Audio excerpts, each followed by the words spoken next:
On dit que cette année est l'année Raphaël Quénard. Tu le connais? Quand bien même ce n'est qu'une réalisation espoir, donc révélation, donc il reste tout à faire et j'en prends bonne note. Mais jusqu'où va-t-il aller?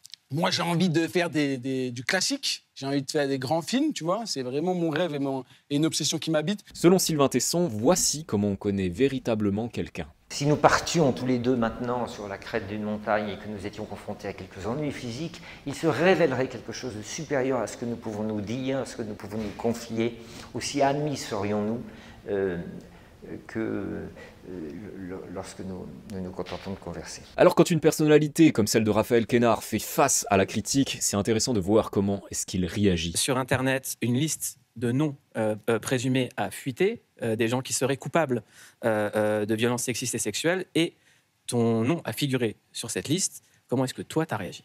Et si je te fais cette vidéo aujourd'hui, c'est parce qu'il y a de bonnes leçons à tirer de cette interview pour toi, créateur, créatrice inarrêtable.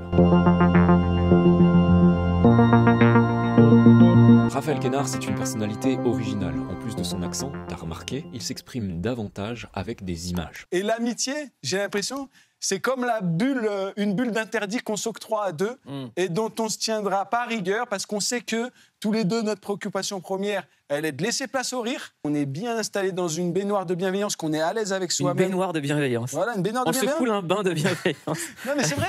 Parce que genre, avec des bulles un peu. Avec un peu de bulles, effectivement, des bulles qui vont venir agrémenter le tout. Quelle température ? La température idéale, je pense qu'elle se situerait autour de 38. Voilà. Les bulles, si elles peuvent venir caresser certaines parties de notre corps, on ne s'y opposera pas. S'exprimer avec des images, ça a la force de procurer beaucoup plus d'émotions, et donc d'être beaucoup plus mémorable. Je te propose un exercice pratique. Retiens ces numéros. 25, 12, 14, 07. La plupart des gens, ce qu'ils vont faire, c'est qu'ils vont se répéter ces numéros pour tâcher de les garder en mémoire. Mais regardons de plus près. 25, 12, 14, 07. 25, 12, c'est la date de Noël. T'as l'image ? 14, 07, la fête nationale. T'as encore l'image ? Dès lors, ces numéros deviennent quasiment inoubliables. Et si l'on revient à Raphaël Quénard, c'est en partie cette capacité de communiquer avec des images qui fait qu'il reste mémorable et qu'il suscite l'intérêt, comme par exemple en parle ici Quentin Dupieux. J'avais envie d'écrire pour ce personnage, ce comédien, Raphaël Quénard, que j'ai côtoyé sur quelques films pour des petits moments. C'est ça le vrai point de départ. J'aurais pu aller n'importe où. La seule intention, c'était... J'avais envie de me confronter à ce comédien. Moi, il me raconte un truc assez inédit, dans sa façon d'être concret et en fait est réel, même dans des situations qui ne le sont pas. Mais alors comment ce discours fonctionne-t-il quand Raphaël Quénard est visé par le mouvement MeToo ? Ton nom a figuré sur cette liste. Comment est-ce que toi, t'as réagi ? Alors, au début, ça provoque un sentiment d'injustice et d'impuissance comme moi. J'ai entendu une phrase que je me permets de te répéter, Mouloud. La rumeur meurt lorsqu'elle finit dans les oreilles de quelqu'un d'intelligent. Je me sens comme ça. Une situation dit que les personnes qui répandent ce genre de choses ont un problème. Parce que le fait même de la rumeur, c'est que je trouve qu'elle est initiée par des personnes qui sont habitées par une énergie noire, des personnes maléfiques, malveillantes, profondément malveillantes, qui initient des choses. Et le constat qu'on est obligé de faire, c'est qu'elles prolifèrent du fait d'inconscients qui répètent des « il paraît que ». Et le « il paraît que » qui est conditionnel, l'étape d'après, ça devient une affirmation, et l'étape encore d'après, ça devient une accusation. Donc c'est une mécanique infernale qui vient tout troubler, causer du remous, etc. Alors que tout ça n'est que du vent. Et que comme tout aléa météorologique, on en parle quand on n'a rien d'intéressant à dire. Voilà comment Raphaël Quénard commence de construire sa défense. Et on va continuer à l'écouter parce que cette rhétorique, elle est très utile lorsque tu es créateur. Étant donné que lorsque tu commences à avoir une image publique, il est fort probable que tôt ou tard tu sois attaqué, alors autant être prêt à te défendre. Aussi, le fait qu'il y ait une impunité à ce niveau-là, parce que la diffamation, elle peut se faire, et la calomnie, sans qu'il y ait de répercussions et de condamnations qui soient dignes de ce nom, parce que ce que ça coûte aux gens dans leur quotidien et dans leur vie, c'est infiniment de fois supérieur aux condamnations dérisoires sur lesquelles ça débouche. Donc... Là, je ne vais pas parler du cas de Raphaël Quénard parce que je ne connais pas ses actions, et en effet, il semble que ce serait important de démêler d'abord le faux du vrai. Mais prenons cette vérité générale, qui est de dire qu'il est beaucoup plus facile de balancer une ânerie sans justification que d'étayer un fait. Par exemple, c'est beaucoup plus simple de dire le réchauffement climatique n'existe pas que de démontrer de A à Z pourquoi il existe. Alors tu peux te demander, comme ici, quel crédit tu dois accorder aux personnes qui t'attaquent. Moi, je pense que la racine de ce truc-là, je te le dis comme je le pense, Mouloud, c'est la fainéantise. c'est genre l'absence de travail qui fait qu'il y a des gens qui se retrouvent dans une situation où, malheureusement, ils n'arrivent pas à accomplir certaines choses.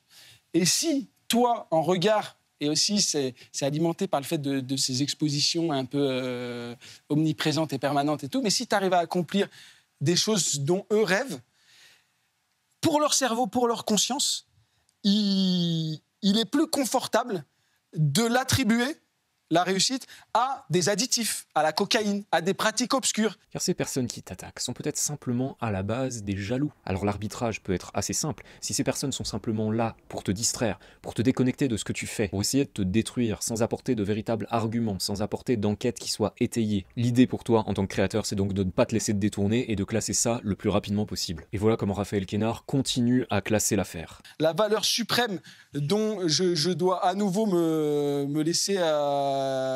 par laquelle je dois à nouveau me laisser embarquer, c'est la besogne et la nécessité de travailler avec application parce qu'il y a zéro secret. Tu vois, quand je vois Jonathan Cohen, par exemple, c'est des gens qui travaillent jusqu'à 2h du matin d'arrache-pied. Il doit en être de même de Pierre Ninet, de Gilles Lelouch. C'est des gens qui sont obsédés par le travail, obsédés par la pratique de leur art et qui s'y consacrent corps et âme. Donc, il ne faut pas genre gâcher ce trésor. Après, encore une fois, s'il y a des actes qui sont commis, que c'est avéré, que c'est motivé, que c'est étayé, il doit y avoir une forme d'intransigeance à ce sujet. À ton niveau, en tant que créateur, si tu publies des vidéos sur YouTube, tu seras probablement exposé tôt ou tard à des commentaires désagréables. Alors ce que tu peux faire, c'est reste simple. Encore une fois, si ces personnes sont là pour te distraire, pour t'envoyer de la méchanceté gratuite, traite-le rapidement. Première solution, tu bloques ces personnes. La deuxième, et personnellement c'est celle que je préfère, tu réponds avec la phrase magique, tu veux en venir où avec ton commentaire? Et là tu remarqueras que 0% du temps, t'obtiens des réponses. Ça en dit long sur l'intention de ces personnes et l'énergie que tu dois leur consacrer, car le principal pour toi dans l'affaire créateur, c'est ça. Mais on ne doit pas se laisser contaminer et on doit en ressortir plus fort. Et au passage, on notera que Raphaël Quénard, il a l'art de la punchline, comme ici, quand il parle des personnes qui manquent de conscience professionnelle. Ne serait-ce que s'informer sur Twitter, pour moi, c'est déjà exprimer le désir inconscient de faire de son cerveau une marmite de merde. Okay, c'est pas genre le bon endroit. Et d'ailleurs, cette rumeur n'a été reprise par aucun journal digne de ce nom, avec des journalistes, parce qu'il ne faut pas tout mettre dans le même sac, qui sont sérieux, minutieux, qui sont animés par une déontologie, un sens de l'éthique, et qui présentent, par respect pour leur auditoire et leur audience, des faits avérés et vérifiés. D'accord ? Le travail d'investigation, il doit être fait avec sérieux. Et combattre le harcèlement, c'est courageux, c'est nécessaire, mais ça ne doit pas avoir pour effet d'en initier d'autres, des harcèlements. Et si maintenant on prenait une dose qui aide à garder le cap pour vivre de ses créations? Moi, j'ai été élevé avec une phrase genre, qui est « Attention, le travail, c'est le plus proche voisin de la réussite ». Au début, tu arrives, on te parle de ton accent, qui peut en étonner, interloquer certains. Après, on te dit, tu as de la chance, c'est arrivé vite. Alors que toi, ça fait 10 ans que tu travailles d'arrache-pied et que tu es dans une démarche qui est tournée vers une forme de pureté et vers une forme de pratique quasiment religieuse, puisque c'est presque entré en religion, en vérité, la pratique de ce métier. Accepter le travail. Tellement de personnes ont envie de percer aujourd'hui. Mais je voudrais leur demander qu'est-ce qu'elles font réellement pour arriver à ça. Et je voudrais même rajouter pour une bonne part d'entre eux, mais regarde la réalité en face, ma poule. Tout ce que tu fais aujourd'hui consiste en l'intense exercice de ton pouce pour regarder quelques shorts. T'as même pas l'engagement d'aller chercher sur YouTube la vidéo qui pourrait t'aider. Alors continue à te cramer le cerveau comme ça, t'es sûrement bien barré pour devenir Cristiano Ronaldo, comme nous en parle Raphaël Quénard ici. Il faut encore œuvrer et batailler pour pouvoir progresser petit à petit, et que tout ça se fait marche après marche. Et j'ai pas de souci avec ça. Et j'aime même cette progressivité et ce besoin de, tu vois, de devoir répéter. Il y a un endroit, tu vois, parce que les gens, ils veulent tous la vie de Cristiano Ronaldo. Mais personne ne veut se lever de son lit et faire 5000 abdos. Et garde bien cette image en tête. Si aujourd'hui tu as envie de lancer ton activité, si tu as envie de vivre de tes créations, aujourd'hui tu as un boulevard devant toi.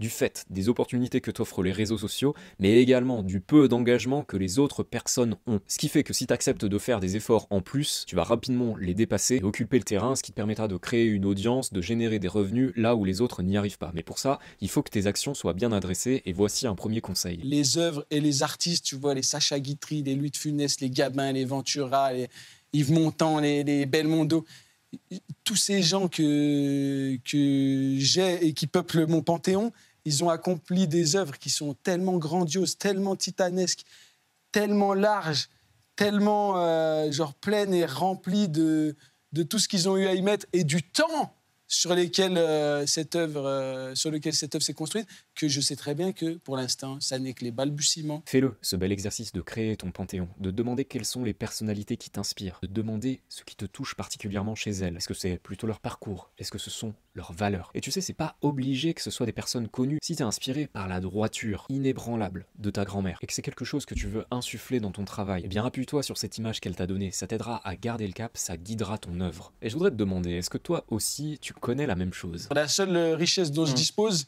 c'est celle d'être un amoureux sincère et viscéral du jeu. J'ai l'impression que j'ai comme la gueule d'un chien enragé au fin fond des tripes qui me fait aimer ça pour les bonnes raisons. Tu vois. Je sais que je suis passionné du cœur de la pratique. Alors si tu ressens toi aussi cet élan, si tu ressens toi aussi ce besoin, eh bien il serait peut-être temps de t'appuyer sur la puissance de ce chien pour continuer ta quête de créateur, de créatrice inarrêtable. Et comme sur ce chemin, tu auras besoin de rester imperturbable, je te propose qu'on se retrouve dans cette vidéo où je te partage tous les conseils pour y arriver. Vulindela